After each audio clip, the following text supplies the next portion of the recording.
गंगा मैया। हम कहते हैं जय हो यमुना मैया, नर्मदा मैया के गुणगान करते हैं।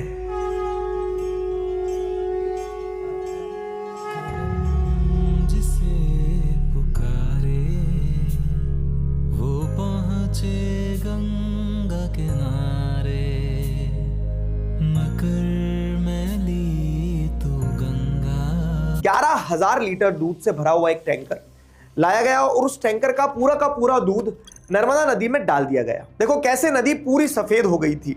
आसपास खड़े लोग तालियां बजा रहे थे और इस पूरी प्रक्रिया को नर्मदा माता के अभिषेक का नाम दिया गया था। अब इस पूरे इंसिडेंट में गौर करने वाली बात यह भी है कि ये वही मध्य प्रदेश है जहां आज भी 10 लाख से ज्यादा बच्चे माल नरिशमेंट से जूझ रहे हैं और इधर हजारों लीटर दूध नदियों में बहा दिया गया। और ये खाने से तो अच्छा है किसी भूखे का पेट भर दें। या लोग तो पता नहीं क्या क्या कहते हैं। ये जो दूध है जैसे हमारे लिए जरूरतमंद है, उसी प्रकार जो हमारे गंगा जी में रहने वाले जीव हैं उनके लिए जरूरतमंद। जबकि रियलिटी ये है कि दूध का बीओडी यानी कि biochemical oxygen demand raw sewage से लगभग 250 गुना ज्यादा होता है।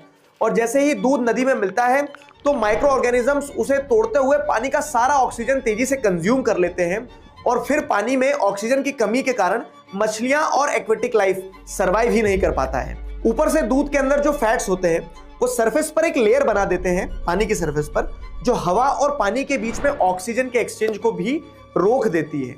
साथ ही साथ जो न्यूट्रिएंट्स हैं उन न्यूट्रिएंट्स की वजह से बहुत ज्यादा एल्गल बूम होता है, जिस कारण से सनलाइट नीचे तक नहीं पहुंच पाती है और धीरे धीरे पूरा इकोसिस्टम कोलैप्स होने लगता है। अब देखो सामान, और उस सामान के साथ में वो थैलियां भी नदी में डाल दी जाती है।